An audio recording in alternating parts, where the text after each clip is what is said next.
ये विज़िट जो है प्राइम मिनिस्टर मोदी की बहुत ही महत्वपूर्ण है। रशिया हमारा सबसे इम्पोर्टेंट और सबसे डिपेंडेबल एंड सबसे रिलायबल स्ट्रेटेजिक अलाई रहा है। हर क्रिटिकल जंक्चर पर रशिया ने हमें हिंदुस्तान का सपोर्ट किया है। इस विज़िट के ऊपर बहुत कड़ी नज़र है चाइना की, अमेरिका की, यूरोपियन यूनियन की और नेटो की। और जहाँ तक हिंदुस्तान का ताल्लुक है, कुछ अहम मुद्दे हैं जिनके ऊपर बातचीत होगी। सबसे पहले कि ये बायलैटरल रिलेशंस को और कैसे मजबूत किया जाए।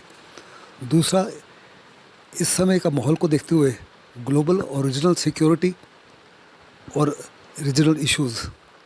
तीसरा, बहुत ज़बरदस्त ट्रेड इम्बैलेंस है। 2022 में हम टोटल ऑयल जो इंपोर्ट कर रहे थे $2 बिलियन था, अभी वो $61 बिलियन हो गया है। दो तरफा ट्रेड जो है $65 बिलियन है, लेकिन कम्प्लीटली रशिया के फेवर में है। हमारा एक्सपोर्ट केवल $4 बिलियन है, इंपोर्ट $61 बिलियन है। This a mountain of Indian rupees. तो इसके ऊपर हम चाहेंगे कि रशिया ज़बरदस्त इन्वेस्टमेंट करे हिंदुस्तान में, अंदर मैन्युफैक्चरिंग के अंदर और इंफ्रास्ट्रक्चर के अंदर। साथ ही साथ हिंदुस्तान की कोशिश होगी कि रशिया की तरफ से मदद मिले डिफेंस सेक्टर में, मेक इन इंडिया को और उछाल हो, क्रिटिकल टेक्नोलॉजीज़ को एंड एमर्जिंग टेक्नोलॉजीज़ में सहायता करे, न्यूक्लियर में, स्पेस में, एनर्जी में और उछाल आए। और साथ ही साथ इंटरकनेक्टिविटी, हम चाहते हैं कि रशिया जो है इंटरनेशनल ट्रांसपोर्ट कॉरिडोर को और मजबूती दे, ताकि उससे हिंदुस्तान को रशिया में पहुंचने के लिए as well as central Asia and Europe के लिए आसानी होगी। हिंदुस्तान की ज़बरदस्त कोशिश है कि रशिया को न्यूट्रल पोजीशन में रखा जाए। कल अगर हिंदुस्तान और चाइना की झड़प हो जाती है तो हम नहीं चाहेंगे कि चाइना की किसी प्रकार से रशिया मदद करे। हम चाहेंगे रशिया हिंदुस्तान की मदद करे या एट बेस्ट न्यूट्रल रहे।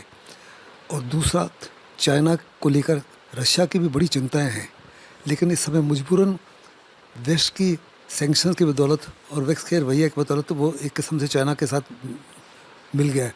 हिंदुस्तान की ज़बरदस्त कोशिश होगी कि रशिया को अपने साथ जोड़ के चाइना को बैलेंस करे।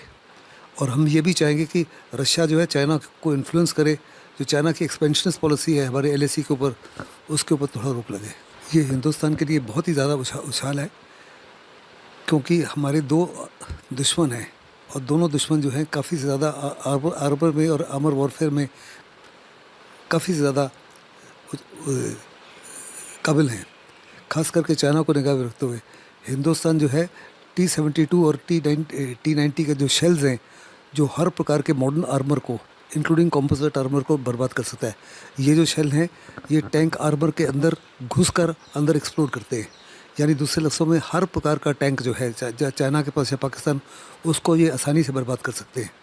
तो ये ट्रांसफ़र टेक्नोलॉजी के माध्यम से हिंदुस्तान में बनेंगे। इसी माफिक AK-203 हिंदुस्तान में बन रही है। साथ ही साथ हिंदुस्तान चाहता है कि रशिया से मदद मिले न्यूक्लियर सबमरीन्स को और बढ़ावा देने के लिए।